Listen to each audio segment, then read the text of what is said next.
بسم الله الرحمن الرحيم وبه نستعين اللهم صل على سيدنا محمد وعلى آل سيدنا محمد وبارك وسلم عليهم أما بعد السلام عليكم ورحمة الله وبركاته Hürmetli cemaat, Allah Teala barımızın kılgan okuyan namazımızda, kılgan dualarımızı Allah'ım kabul kılsın. Okuy turgan sabaqlarımızdan Kudayım berekesin berip, amal kılganға tawfik bersin Allah'ım.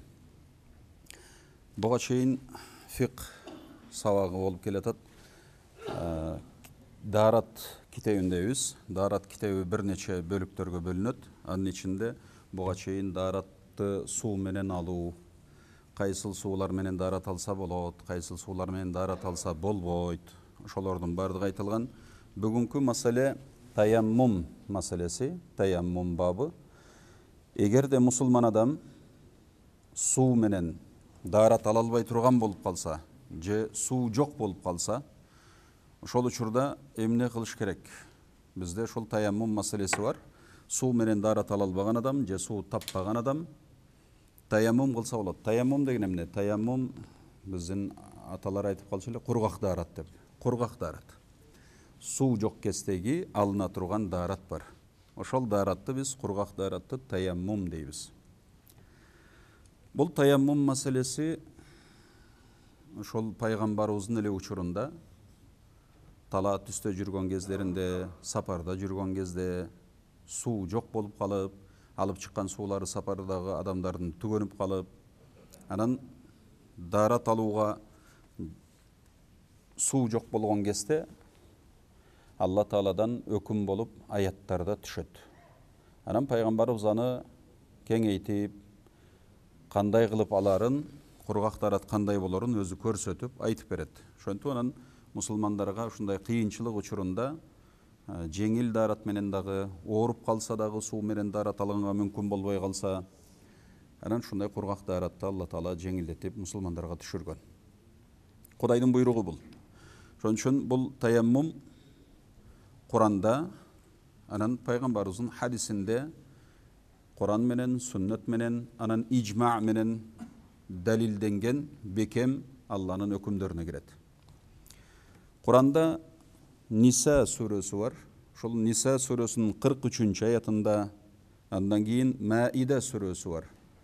Маида сүрөсүнүн 6 аяттарында ошол таяммум туурасында айтылат экен. Ниса сүрөсүнүн 43 аятында мындай дейт экен: Астагфирулла.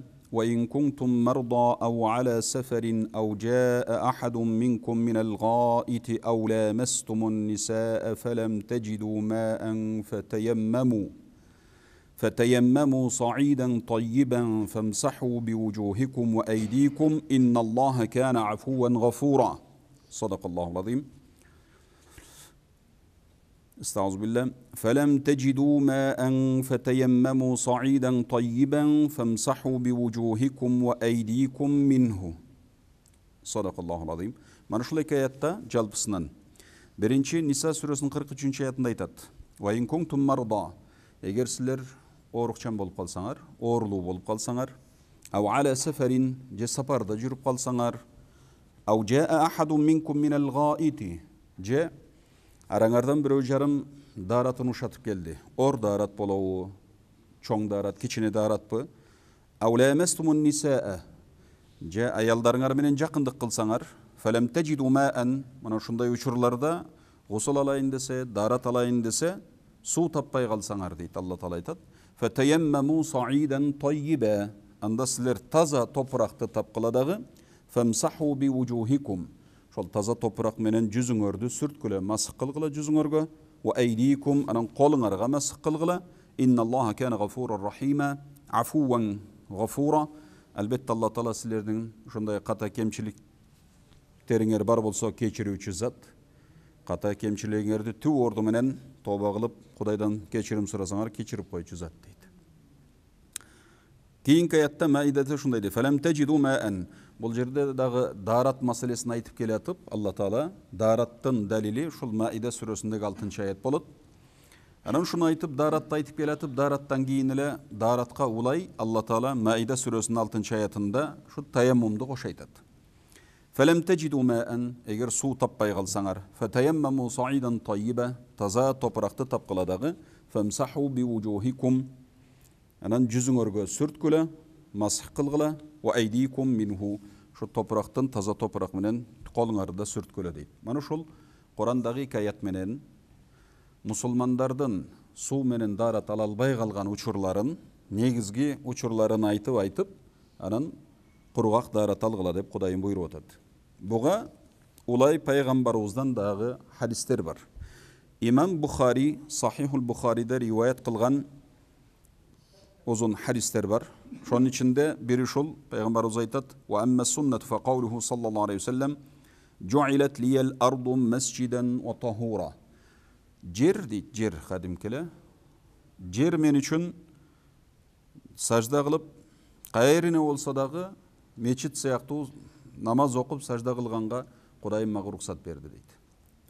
Anan dağı su жоқ болып қалған кезде дарат алганга дагы таза топурак менен Кудайым мага ушуну уруксат кылды. Бул башка пайгамбарларда мындай болгон эмес, Кудайым мени өзгөчөлөп, ушундай өзгөчөлүктү берди дейт. Мурунку пайгамбарларда бул топуракты адамды тазалоочу бир суу сыяктуу тазалай тургандай, дарат ала тургандай нерсе болгон эмес экен. Бул биздин пайгамбарыбызга гана берилген өзгөчөлүк. Дагы бир хадисте пайгамбарыбыз ушинтип сапарда жүргөн кезде сахабалар чогуу болуп, анан эртемен туруп намаз окушат, дарат алып намаз окуйт, суу жеткени жетет. Анан дарат алып намаз окугандан кийин пайгамбарыбыз намаз бүткөндөн кийин караса бир адам сахабалардан бирөөсү намаз окубай, кошулбай тике турган болот. Анан пайгамбарыбыз сурайт: "Не болду сага биз менен кошулуп намаз окубадың?" десе, ал киши айтат: "Мен жунуп болуп калдым эле, жуунайын десем суу жок экен" дейт. Ушинтип түндө уктаганда түшүр көп, гусул алыш керек болуп калды. Мен суу жок ала албадым дейт. Десе пайгамбарыбыз айтат шуга: "Каулуху саллаллаху алейхи ва саллям, алейка бис-саиди фа иннаху якфика." Он таза топурак бар го. Таза топурак өз сага жетиштүү дейт пайгамбарыбыз. Мына ушундай мындан башка да канча деген бул таяммум туурасында абдан хадистер көп келет. Анан ушуга карап мындан кийинки Куран сүннөттөн кийин ижма далил катары эч ким буга каршы чыккан эмес. Сахабалардын учурунан баштап табииндердин, табиин бардыгы эле пайгамбарыбыз мактаган 3 доордун билимдүүлөрү дагы жалпы бардыгы таяммум кылса болот экендигин сахабалардын окуяларынан барача кылдырып пайгамбарыбыздын хадисин, Куран аяттарын чечмелеп айтып келген. Шоның үчүн буга жалпы мусулмандардан ижма бар. Далил ошол. Бул үммөттүн өзгөчө башка үммөттөрдө ушундай таяммум кылуу жок болгон экен дагы, биздин үммөттүн өзгөчөлүгү дейт. Ümmeti Muhammed sallallahu aleyhi ve sellem'din bizdin ümmetin özgöçölügü buğa peygamberimizden dağı bir uşunday hadis var eken dalil. Bunu İmam Bukhari rivayet kılgan hadiste فَلِمَ رَوَاهُ جَابِرُ بْنُ عَبْدِ اللّٰهِ sahabaların arasından Cabir ibn Abdillah degen radıyallahu anhu rivayet kılat. Peygamber sallallahu aleyhi ve sellem aytkan eken u'titu khamsan, Allah Teala mağa bir 5 nerseni verdi. Lem yu'tahunna ahadun qabli minel enbiya. Menden murunku peygamberlerden birösüne dağı bul 5 nerse berilgen emes deptir peygamberimiz. Şonun birincisi nusirtu bir ru'bi mesirete şehrin. Men özümdün düşmanlarıma bir aylık joldan, alıskı joldan korkunuç jürögüne tüşe turgan bolup Kudayım mağa uşunday özgöçölük verdi deydi.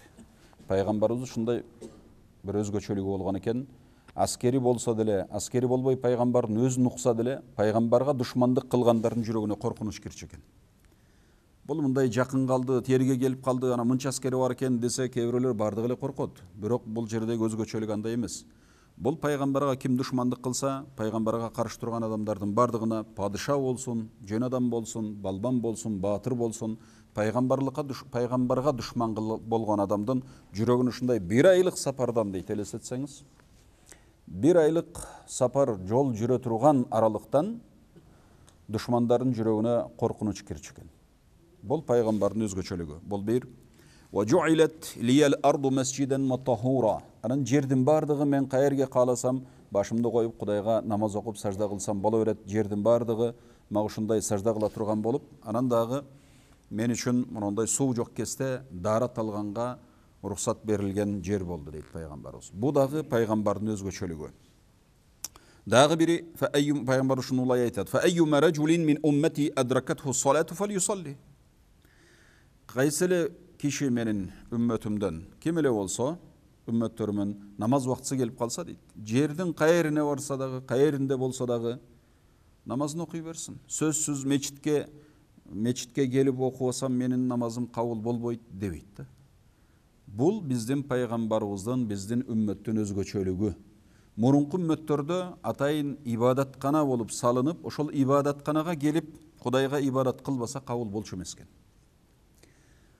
Биздин пайгамбарыбызга айтып атат, Алла Таала мага ушундай өзгөчөлүк берди. Жердин кайеринде болсо дагы, менин үммөтүмдөн кайсы кишиге намаз убактысы кайсыл жерде жетсе дагы, ошол жерде окуй берсе болот деди.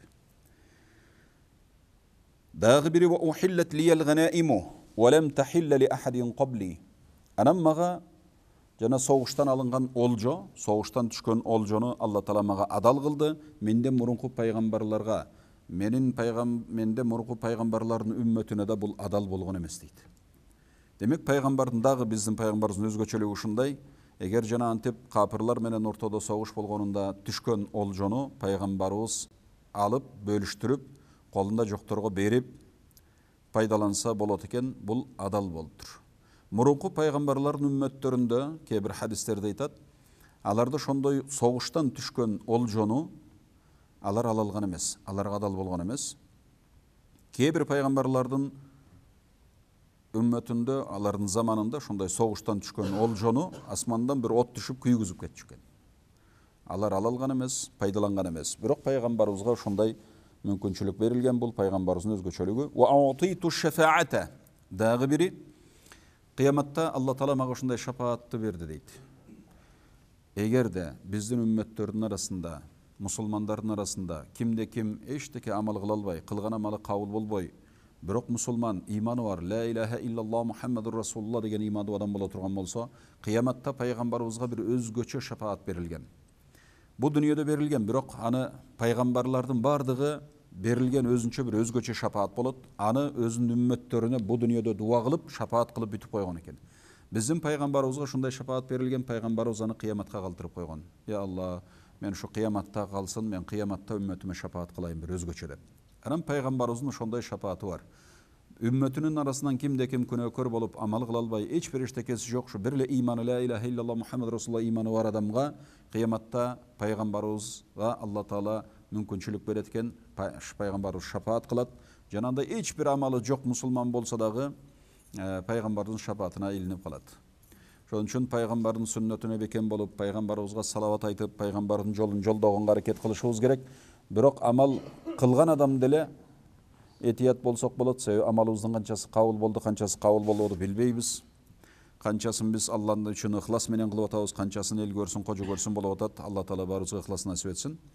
وكان النبي يبعث إلى قومه خاصة وبعثت إلى الناس عامة. Дагы бир өзгөчөлүгү пайгамбарыбыз айтат, мурунку менден мурунку пайгамбарлардын бардыгы өзүнүн элине гана жөнөтүлөт эле пайгамбар болуп, мен болсо бүткүл адамзатына пайгамбар болуп жөнөтүлдүм. Бул да менин өзгөчөлүгүм, Кудай мени ушундай кылды деп пайгамбарыбыз хадисинде айтат. Муну ушул жерде айтылгандай, мунун ичинен негизги пайгамбарыбыздай өзгөчөлүктөр абдан көп.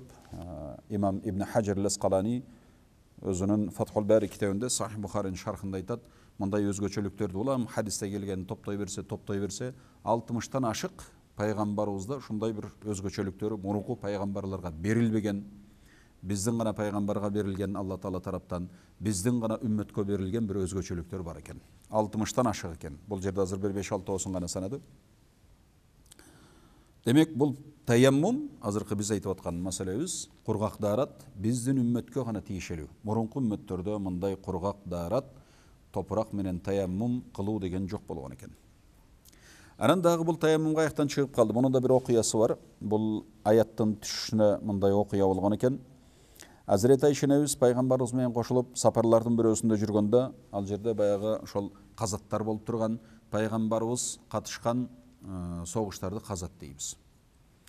Ошондой пайгамбарыбыз катышкан согуш казаттардын бирөөсү Мусталик деген казат болгон. Ошол Мусталик казатында Азирет Айша энебиз кошулуп барган.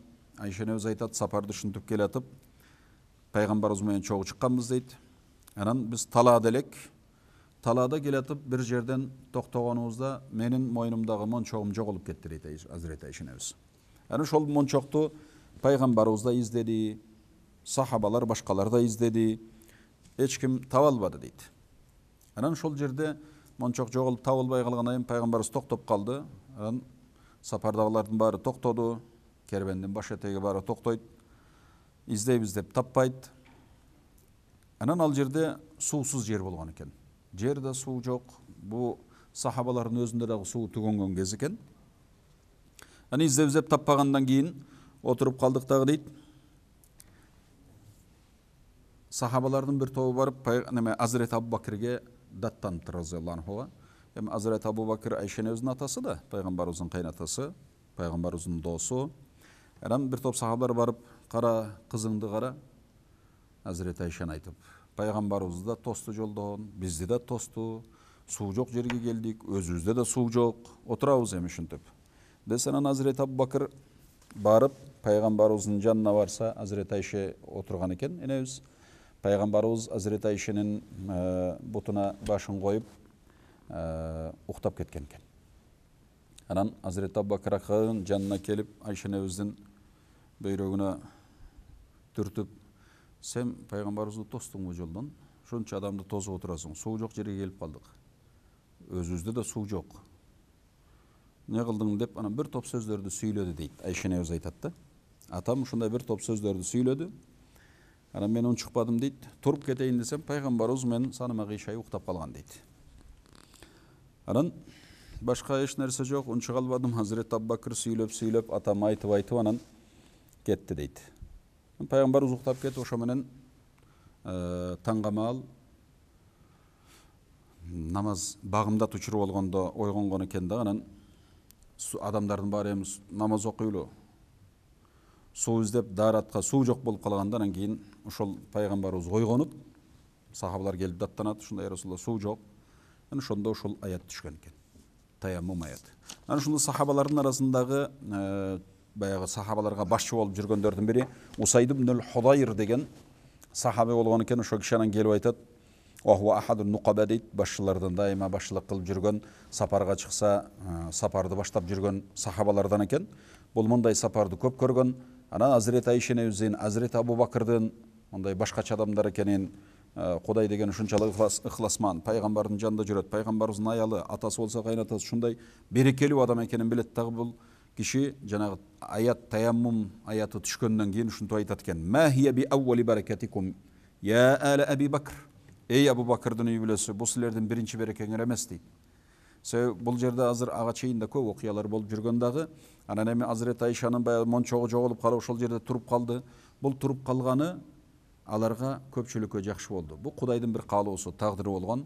Намаз багымдат болуп калып, дараталарга суу жок болуп, эмне кылабыз деген кезде анан таяммум аяты түшүп атпайбы Алла Таала мусулмандарга жеңилдик кылып. Анан ушуну көрүп сүйүнүп, демек сапарларда мындай нерсе көп болот, суу жок болуп кыйналат элек.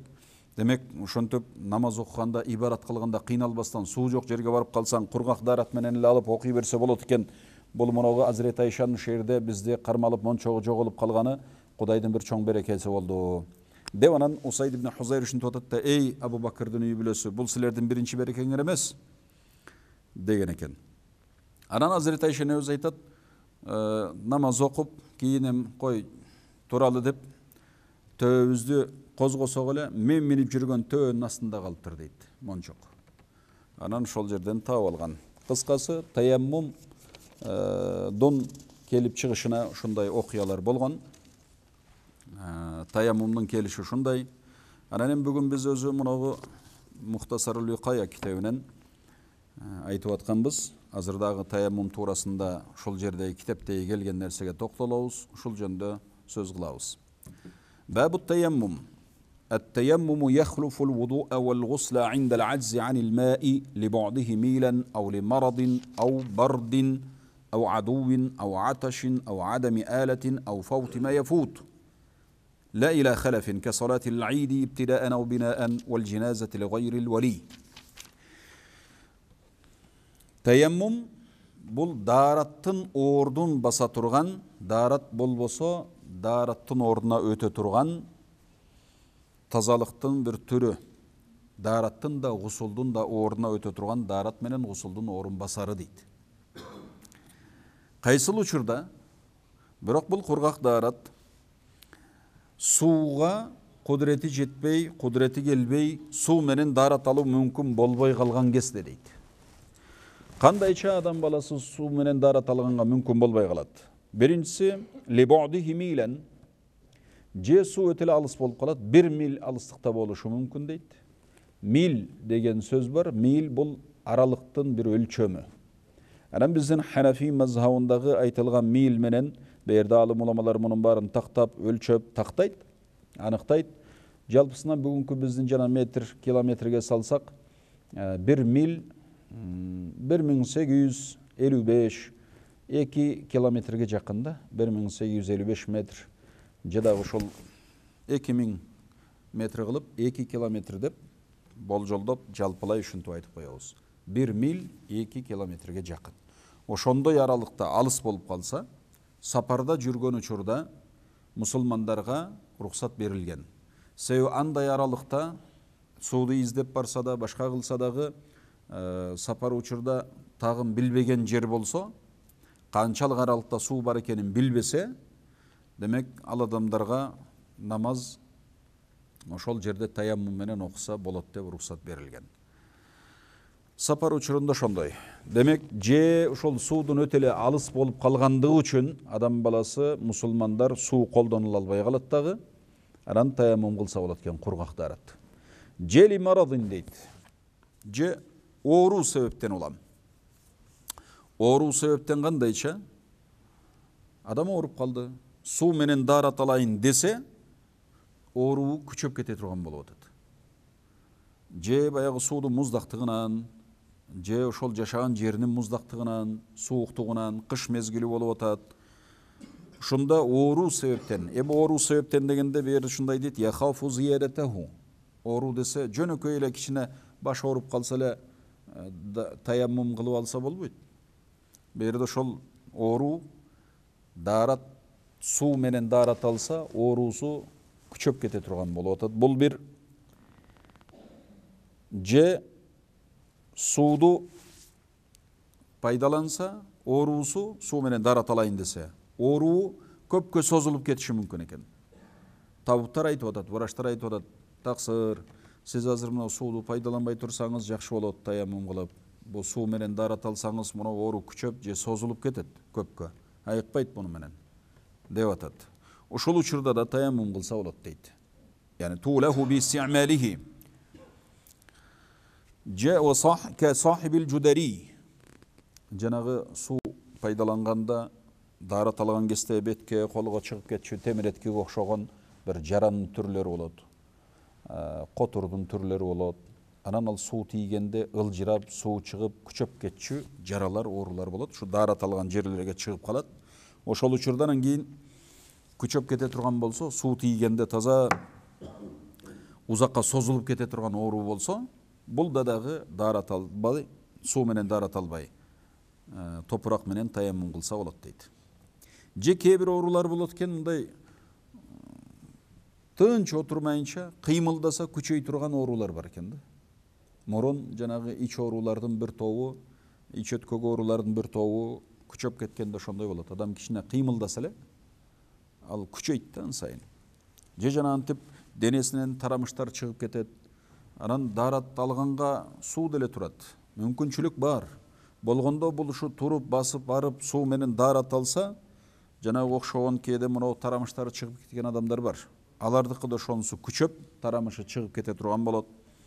Ушо окшогон оорулардан таяммум кылса болот дейт. Эгер анча-мынча кыйналып атат, туруп дарат алса болот. Кичине кыйналат да, оорчулук болот.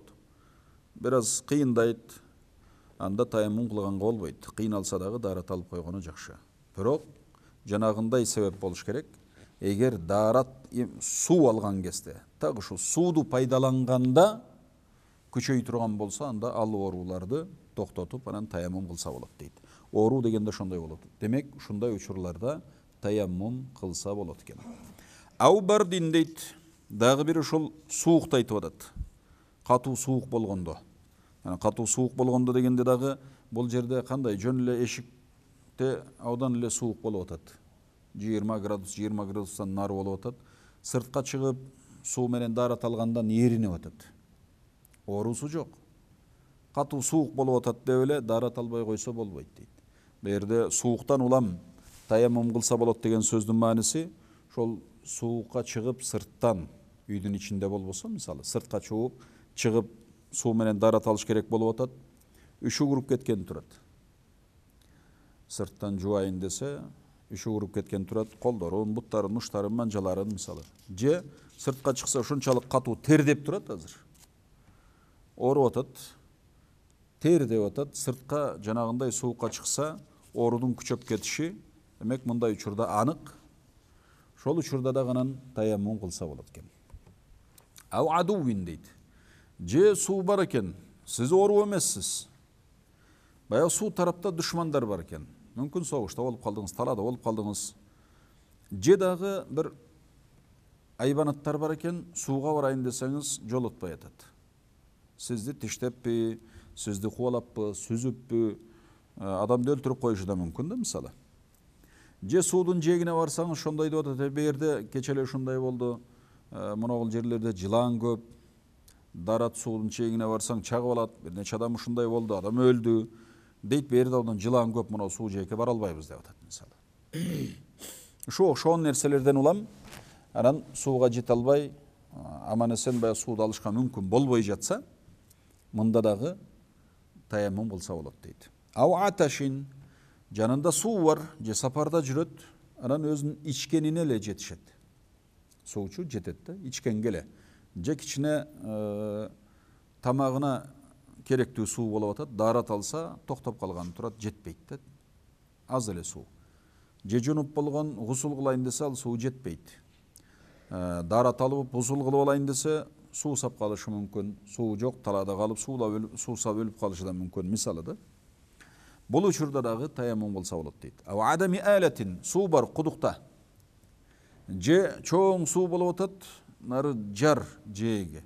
Барып өзүң колуң менен суу ала албайсың, челек менен ала албайсың. Челек бар, жип жок, кудук мисалы да. Же ошондой чоң суу жээгине туруп даарат ала албайсың. Түшүп кетсең агызып кетет, өлүп калган турасың. Эңкейип колуң жетпейт. Алайын десең челек жок, челек болсо жип жок мисалы. Анан эч кандай айла табылбай калган кезде мында дагы таяммум кылса болот дейт. Ау фаути ма яфуту. Же суу бар. Бардык эле ордунда сиз ден соолугуңуз чың, суу менен даарат алсаңыз болот. Бирок ушундай абал болуп калып атат. Кээ бир ибадаттар бар.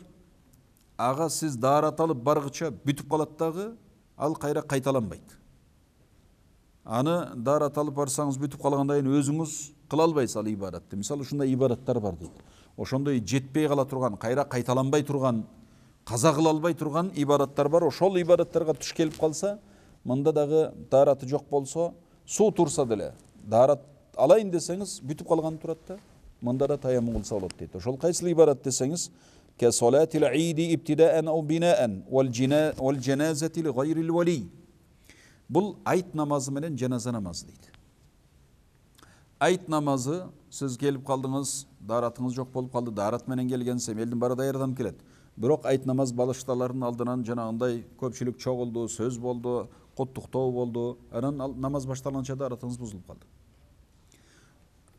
Площадьте окуп атасыз.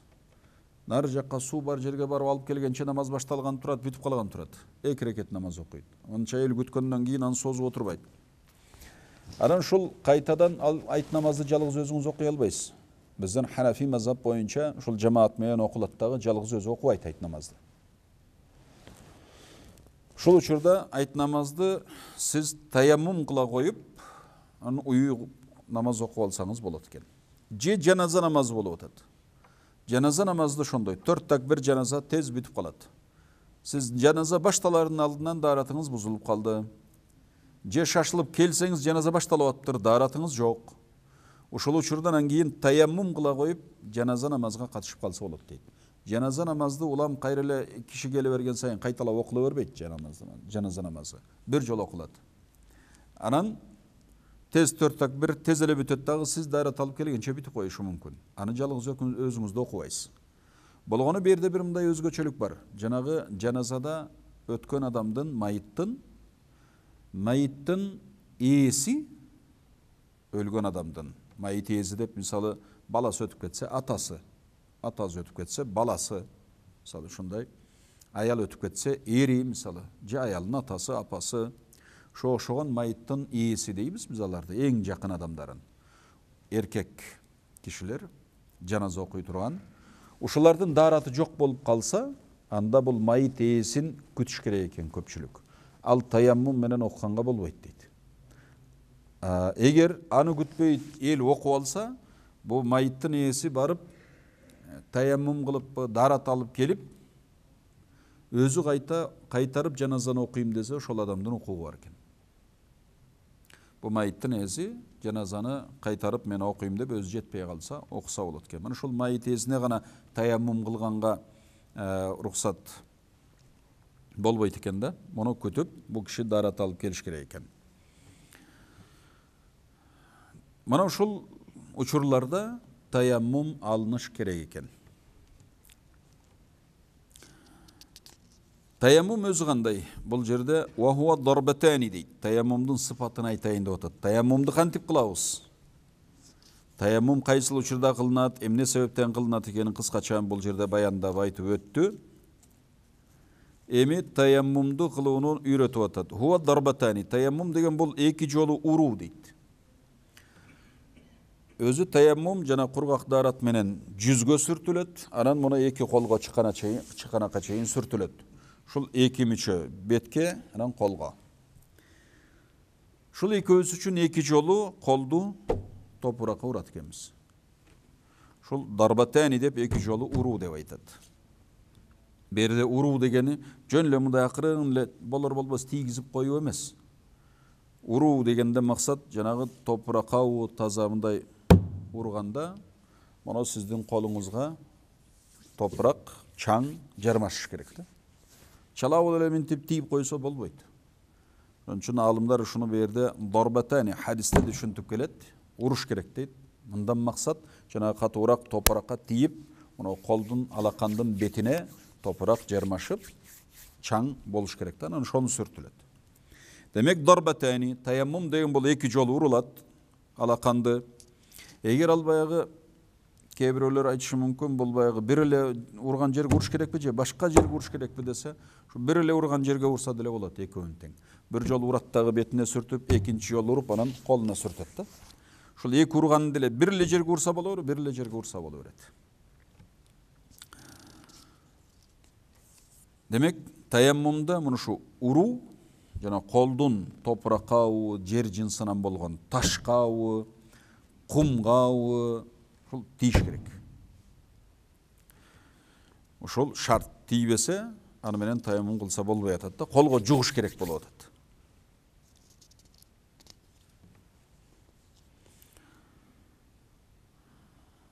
Анан бирөө кокус дейт.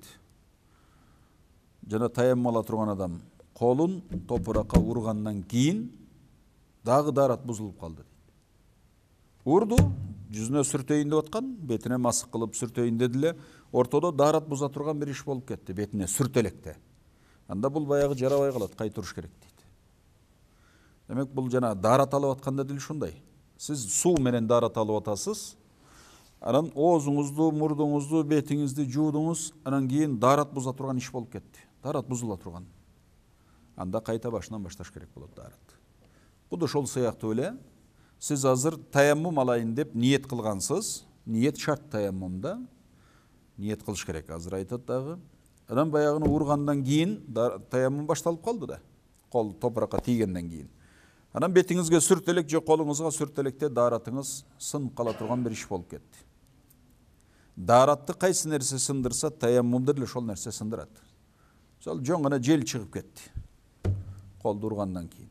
Болду, кайрадан уруп, анан башташ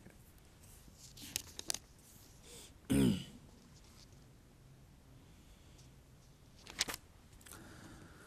Darbatun li meshi wajhihi o darbatun li yedeyhi ma'a mirfaqayhi deydi. Demek bir jol urup turup anı yüzüne sürtöt deydi. Ekinci jol urup turup anı iki koluna onu çıkanağın koşup darat alganda dile biz çıkanaktı koşup jubabız da. Şu tayammumda da çıkanağın koşup sürtöt deydi, masık kılat. Demek bir yerde masık aytıp atat, masık kılуу, sürtүү деген söz. Şu bir jol urup koluna masık kılat, bir jol urup betine masık kılat eken. Sebebi Kur'an'da jana aytpa okup etmedik bu. Estağfirullah femsahu bi wujuhikum ve eydikum dep aytты. Betiңерге анан колуңарга сүрткүлө деген Allah Taala ayatта. Andan çıkarı İmam Daraqutni, İmam Hakim rivayet kılıp bu hadisde sahih dep aytatken Cabir ibn Abdullah radıyallahu anhudan enne Nebiye sallallahu aleyhi ve selleme kal et-teyemmumu darbetani. Teyemmum degen bu iki jol vuru. Darbatun lil vecih bir jol urup yüzgö sürtet ve darbatun liz zira'ayni ila'l mirfaqayn. İkinci jol urup onu bilegine çıkanağın koşup sürtet dep Peygamberimiz aytkan eken. Şol hadiske qarap anan aytıp atat. An şul jerde söz kılıp aytıp atat da jönle tiygizip koyboy deydi. Mabsut kitabında İmam Saraxsi tiygizip ele koysa bolou dese eger çaң joksa bolot deydi. Mындай tiygizip minti urbay ele. Eger tiygizkende çoluk neme toluk çaң jugup kolgo jugup kalsa anda bolot deydi. Hem kebiröler bilbey kalışı mümkün oşon üçün muну sözsüz urup baya toluk çaң toprak juksa anan şo menen sürtse bolot dep atat. Andan çıkarı biz betti sürtöt dedik bir urup. Şul betti sürtkönde bir yerde aytat yecibul isti'abu. Biz daratta betti juğan keste mına közdün üstü. Biröylerdin mına katı var közdün üstünde kabağı kat bolup şol jerge de misal su tiyibese darat bolbay kalat. Tayammumda dile şondoy kolgo jukkan çaң menen közdün üstün toluk jaşnakay kılıp sürtüş gerek bolot. Betke sürtköndeçü. Manağı kaştın juka olup astındağı kaştın astına jön üstüne ele su tiyip betin juğanda min töle tiyip astına su tiyip kalsa bolboyt bu dağı daratı durus bolboy kalat. Tayammumda da ele şondoy deydi. Şol nerselerge mana közdün neredegi kıçıktarına adam tayammumga kol durgan keste sürtkönde şu tolluk daratta kayri farz bolsa ошол жердин бардыгын tegiz sürtüş gerek bolot deydi. Su darat algan keste su menen kayсыл жерге чейин жetiş farz болгон bolsa tayammumda da şondoy bolot.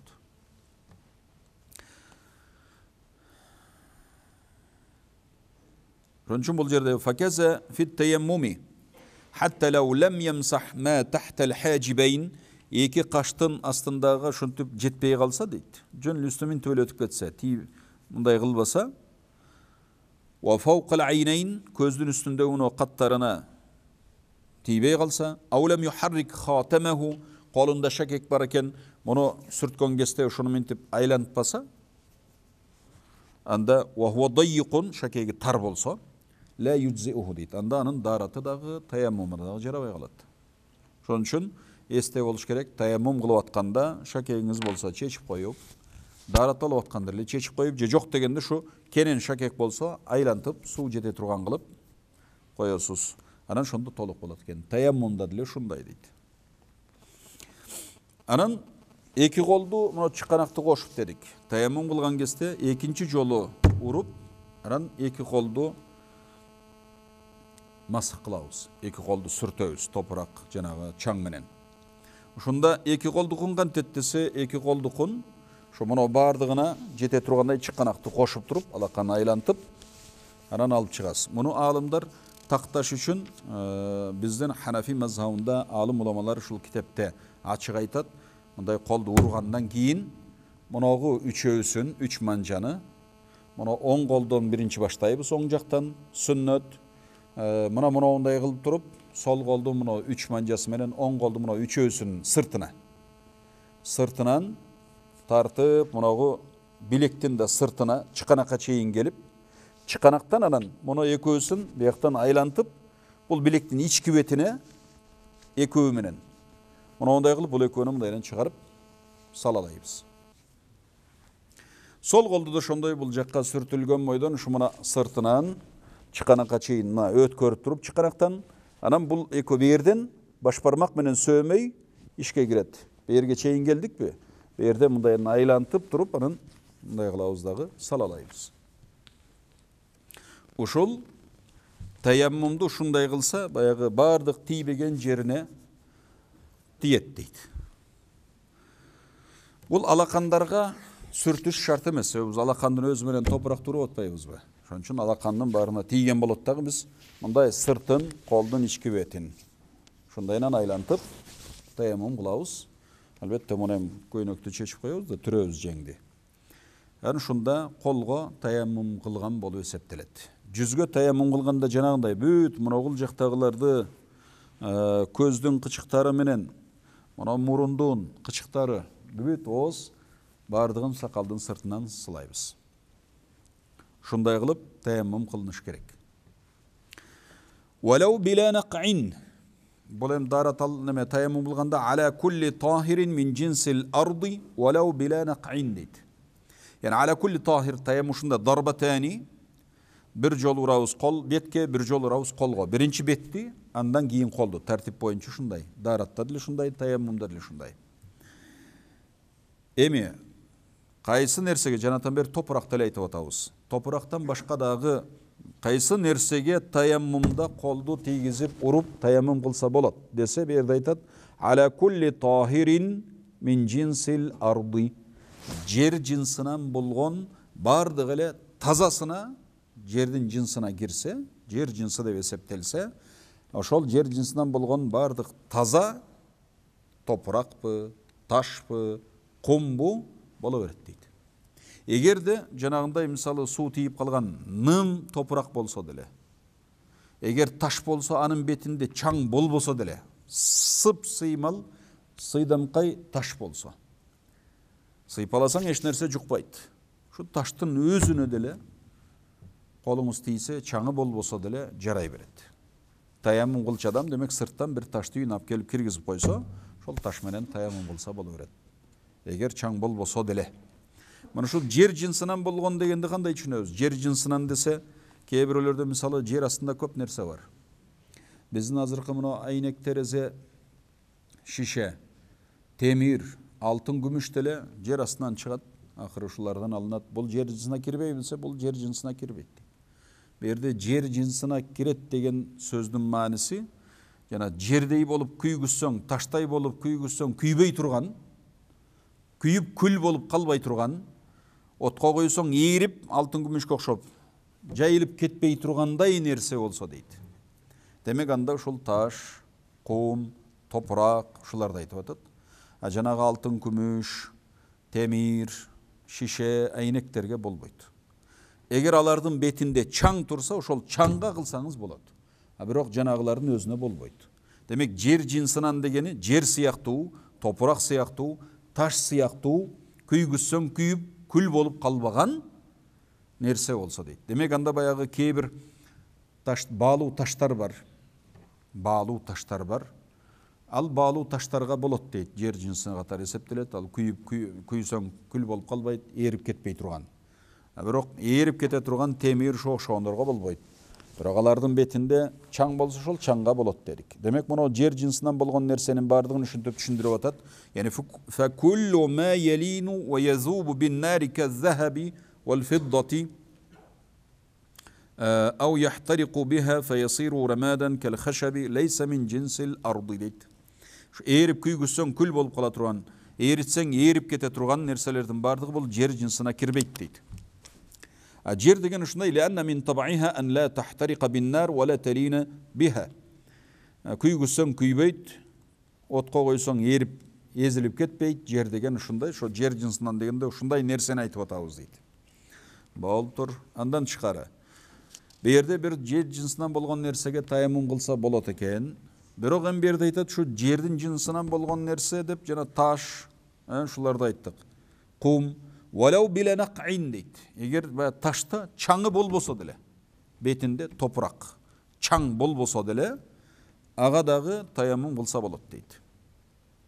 Дағы bir қызық мәселе бұл біздің мазхабта. Ва алейхи мa'al qudrati ala saidi. Егер жаңағы сапырылған топырақ, чаң, ошонун өзүнө дагы таяммум кылса боло берет дейт. Жанагы жерде таш турса деле, таза топурак турса деле жерде. Анан bir чаң сапырылып кетип, мисалы жаныңызда машина өтүп кетти. Бетиңизге де чаң отуруп калды, колдордун баарына чаң отуруп калды.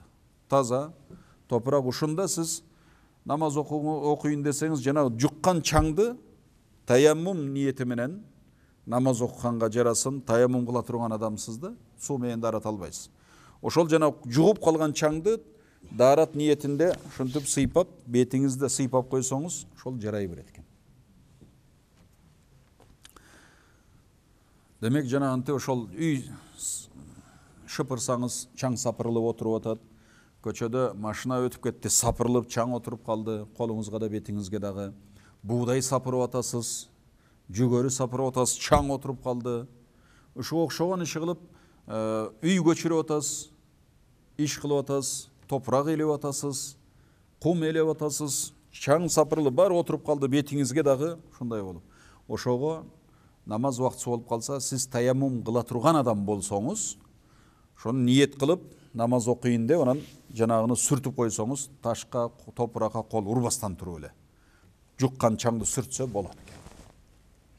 Эгерде ага кошумча дагы мына биздин кийимдерибизде, төшөктө, жай намазда, мондай столдун үстүндө дагы көрүп турасыз, чаң көрүнүп турат. Бир эле чаң турат. Келип ошону алсаңыз колго жугуп атат. Демек мынау кийимдеги чаң болсо дагы, бул келемдеги чаң болсо дагы, монун үстүндөгү чаң болсо да жукса колго ошону сүртсө дагы болот. Бирок чаңы жок болсо болбойт. Азыркы көпчүлүк адамдын кийиминде, шаарда чаң жок да. Bir topta айыл жергесинде иш кылып аткан, жумуш кылып аткан адамдын кийиминде чаң болот. Урсаңыз сапырылып чаң чыгат. Ошого кылса болот экен. Чаңы болбосо болбойт. Демек ушул колдуруп ушундай нерсеге таяммум кылсак болот экен, бирок бинияти адаис салати. Максат муну ниет кылганда ушу намаз окуйын деген ниет болсун дейт. Ушундай ниет менен намаз окуйын, муну таяммумум намазга жарай турган, же баягы даратсыз аткарууга мүмкүн болбогон ибадаттар бар. Мисалы, саждай тилават кылыш керек болуп атат. Же жаназа окуш керек болуп атат. Шылып даратсыз аткарсаң болбойт да. Ошондо ишти ниет кылып ибадатты алсаңыз, жаназа окуйын деп дарат алдыңыз, намаз окуса болот экен ошо менен. Саждай тилават кылайын деп Куран окуп атат элеңиз, саждаятын окуп алдыңыз, анан саждай тилават кылыш керек болду, сиз таяммум ала турган адамсыз, таяммум кылдыңыз, анан ошол таяммум менен барып кийин намаз окусаңыз да жарай берет. Бирок бу жерде алымдар айтат. Жөн эле Куран окуйын десечи дейт. Мечитке кирейин деп бирөө таяммум алыптыр. Куран окуйын деп бирөө таяммум алыптыр. Ушул таяммум менен же бирөөгө салам айтайын деп, салам айтыш үчүн, же алик алыш үчүн таяммум кылыптыр. Мындай да окуя бар. Пайгамбарыбызга бир сахаба жолугуп салам айтат да, салам айтса пайгамбарыбыз алик албайт. Анан наррак барат дагы пайгамбарыбыз дуалга колун уруп таяммум кылып, анан алик алат. Анан пайгамбарыбыз айтат, мен ушу Алланын атын мындай даратсыз айткым келбеди дейт. Бирок бул салам айтууда таяммум болушу, дараттын болушу шарт эмес. Пайгамбарыбыз өзгөчө адам болгон. Эгер бирөө атайын ушинтип кой, пайгамбарыбыздын кылгандай мен деле кылайын, пайгамбарыбыз өзгөчө болсо дагы мен коокус жолумдан даратым жок, бирөөлөр чыгып калса, салам айтып, Алланын атын айтып, зикирге мен таяммум менен кылайын деп, анан ошентип таяммум алса, аңызы намазга жарабайт дейт. Бу жерде атайын матында, бу жерде бинияти адаис салати деп айтып атканы, таяммумга ошол ниет кылганда, шу таяммум менен намаз окуйын деп ниет кылсын дейт. Негизгиз эми ошентип койсо, көп талаштан алыс болосуз. Кээ бир анан шайхтар, кээ бир фатва бергендер, ошентип муногу Куран окуганга деле, мечитке киргенге деле дарат алсаң, намазға жарай берет дегендер бар екен, бірақ көпшілік алымдар жоқ. Шу намазға деп ниет қылған жақсы дейді. Таяммум қылғанда шу таяммуммен намаз оқиын десеңіз, башқасынан құтыласыз талаш-палаштан. Ниетті демек өшентіп қылат екенбіз. Таяммаларда намаз оқыш үшін деп ниет қылсақ, бардығына жетеді екен. Жөн эле салам үчүн, жедағы жанағындай Құран оқыш үчүн, мечитке кирип чыгайын дедиңиз дагы, даратым жок элем, тияктан айланып каяка дарат алып келип жүрөм, кирип эле чыгайын деп, дарат жок адам мечитке кирерде дарат алып неме таяммум кылып кирип чыгайын десе негизи болот. Бирок ошол кирип мечитке кирип чыкканга эле таяммум кылып алып, аны менен намаз окуганга болбойт дейт. وَالطَّلَبِ مِنَ الرَّفِيقِ وَيُصَلِّ بِوَاحِدٍ مَا شَاءَ. Анан дагы таяммумду сиз сапарда жүрө турган болсоңуз, وَيَصِحُّ قَبْلَ الْوَقْتِ екен. Намаз вакытсы киреликтен мурун эле таяммум кылып койсо боло берет. Бул биздин мазхабта. Биздин мазхабта азыр куптан вакытсы кирелек, азыр таяммум кылып койсоңуз боло берет. Башка мазхабтарда бар, ошондой намаз вакытсы киргенден кийин гана таяммуму жарайт.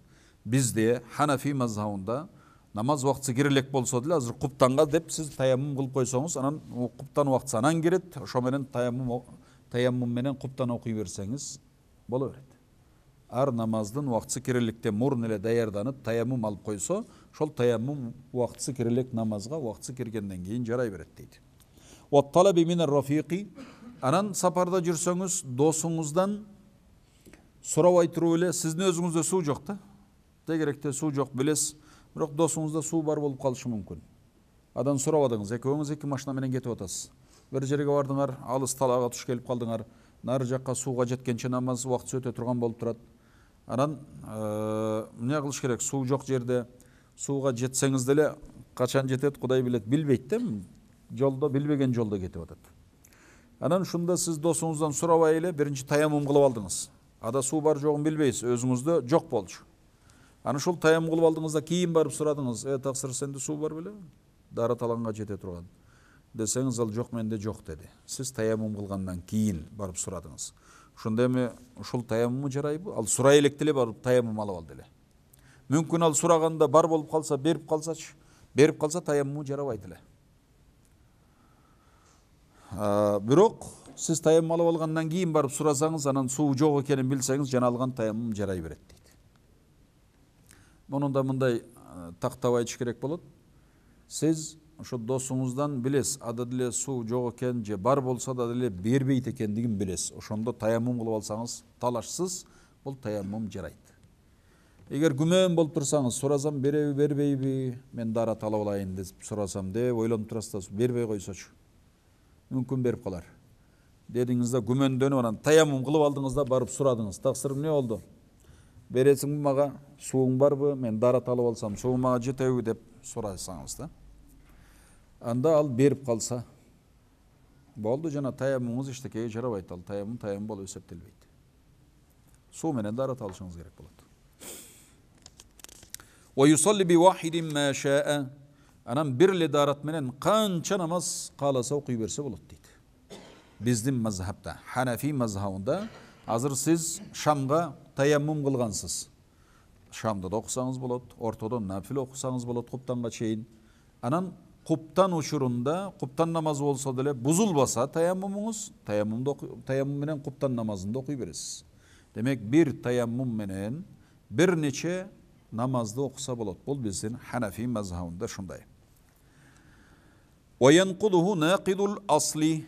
Таяммумду түшүндүк, билдик. Эми бу таяммумда бузулабы даратка окшоп? Ооба, даратка окшоп таяммумда бузулат. Эмне нерселер бузат десеңиз, шу буга чейинки биз даратты буза турган нерселердин бардыгы айтылган. Шу даратты буза турган нерсенин баары таяммумду деле бузат. Андан тышкары ва кудрату ала маин кафин ли тухрихи. Анан дагы таяммумду өзгөчө буза турган дагы бир нерсе, сиз таяммум менен жүргөнсүз, анан эле сууга туш болуп калдыңыз, суу табылып калды. Же бирөө сизге берди, суу табып алдыңыз. Анан ал суу дагы даратыңызга жете турган суу экен. Мында таяммумуңуз, бар таяммумуңуз, алган таяммум бузулат. Жанагы суу менен даарат алышыңыз керек болот. Эгер дааратка жетпеген суу табылып калды, анда таяммум бузулбайт. Суу бар, бир аз эле болуп атат, дааратыңызга жетпейт да. Мында сиз таяммум менен эле намаз окуй бересиз, жана бар таяммумуңуз бузулбайт, кургак дааратыңыз бузулбайт. Ла иртидадуху дейт. Кейде шундай маселе болуп калат, Кудай сактасын, бир адамдар имандан ажырап калат, замат деле туруп, имандан, динден чыгып кете тургандай бир нерселерди сүйлөп коет, динден чыгып кете тургандай иш кылып коет, муртат болот, өзү мойнуна алып, чын билип туруп эле акылы менен динден чыгып кетет да. Бирок ошол учурда таяммуму бар экен бирөөдөн, мисалы, жөн эле маселе, таяммуму бар адам динден чыгып кетти, имандан ажырап калды. Кайрадан иманга келип, келме келтирип, имандуу болду. Ушул учурда бул динден чыгып кетип, кайта эле иманга келди, жана таяммум бар болчу, мунун таяммум бузулабы эми? Же ушул муртат болгондугу үчүн, динден чыгып кеткендиги үчүн таяммуму бузулуп калабы, же барбы? Деген суроого бу жерде айтып атат, жок, ошентип кетсе Кудай сактасын, кокуз бирөө. Таяммуму бар адам муртат болуп динден чыгып, кайта эле келме келтирип динге кирсе, жана таяммуму бузулбайт дейт. Бул капырлык, динден чыгып кетүү адамдын амалынын сообун жокко чыгарат дейт. Амалын жок кылышы мүмкүн, бирок жанантип дааратынын бузулушуна тиешеси жок экен. Wa nudiba li rajihi salatuhu akhir al-waqti. Суу жок болуп турат, намаз убактысы кирип калды. Сиз таяммум менен намаз окусаңыз болот, бирок сизге сооп туураак болот. Намаз убактысы азыр кирсе, мисалы куптан намазы азыр кирсе, таң атканга чейин убакыт бар. Таң атканга чейин куптан намазынын убактысы бар.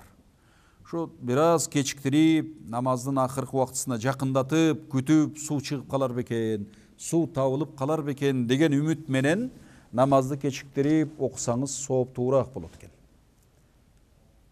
Taza su çıkpay kalsa namaz vaktısı bütkөнгө чейин анда tayammum менен okuy beresiz. Бирок siz soğup alып atasiz. Şu biraz su tavılıp kalsa толугураак кылып окуйун namazды.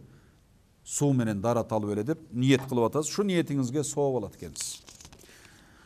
وَيَجِبُ طَلَبُهُ قَدْرَ غَلْوَةٍ.